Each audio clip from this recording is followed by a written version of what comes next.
Yak ateşi ateşi de çadırın ocağına.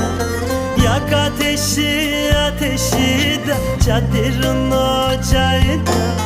Al Azrail canımı, al Azrail canımı da yarımın kucağına, yarımın kucağına. Al Azrail canımı, al Azrail canımı da yarımın